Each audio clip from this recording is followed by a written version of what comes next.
ये जो मूल्यवर्धन प्रशिक्षण था ये कक्षा पहली से चौथी तक के था, परंतु मुझे वहाँ पर किसी दूसरी शिक्षिका के बदले में भेजा गया। जब मैं वहाँ गई 2 दिन का प्रशिक्षण हुआ। 2 दिन के प्रशिक्षण के बाद में मुझे पता चला कि ये प्रशिक्षण जो है 1 से 4 के लिए है, बट मैं विषय शिक्षिका हूँ तो मैं कक्षा 7वीं की कक्षा पाठिका थी। परंतु सर को जब मैंने बताया तो सर ने कहा कि 2 दिन हो चुके हैं तो आप इसे कंटिन्यू कीजिए।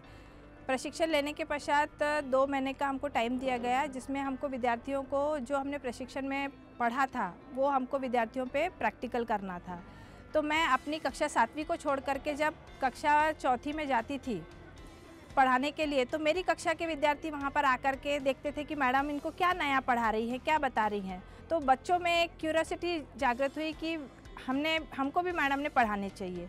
तो जैसे मैंने कक्षा चौथी में वर्ग नियम बनाए तो विद्यार्थियों ने कहा कि मैडम आपने जैसे उनको बताया है वैसे हमें भी बताइए। तो मैंने वही प्रयोग अपनी कक्षा में भी फॉलो किया और विद्यार्थियों की मदद से मैंने कक्षा के नियम किया। और कभी कभी मैं भूल जाती थी उन नियमों का पालन करने में, तो विद्यार्थी मुझे याद दिलाते थे। जैसे ऐसा कहा जाता है कि मूल्य सिखाए नहीं जाते, विद्यार्थियों में विकसित किए जाते हैं। तो और ये जो मूल्यवर्धन विषय है ये कक्षा 1 से 4 के लिए ही बनाया गया था। परंतु यदि हम उसमें से कुछ अच्छी बातें, ने वैसे तो सभी बातें अच्छी है, परंतु वो बातें यदि हम बड़ी कक्षाओं के विद्यार्थियों को भी बताएं तो उनमें भी बहुत अच्छे परिवर्तन हमको देखने को मिलते हैं। बच्चों की एक आदत होती है, टेंडेंसी होती है कि वो गलत बातें बहुत जल्दी सीखते हैं और अच्छी बातों को सीखने के लिए उनको समय लगता है। परंतु जब से हमने मूल्यवर्धन इस विषय को हमारे अभ्यासक्रम में शामिल किया है तब से विद्यार्थियों में बहुत हमको इन्हें अच्छे परिणाम देखने को मिले। रिजल्ट उनका जो दैनिक व्यवहार है उस दैनिक व्यवहार में हमको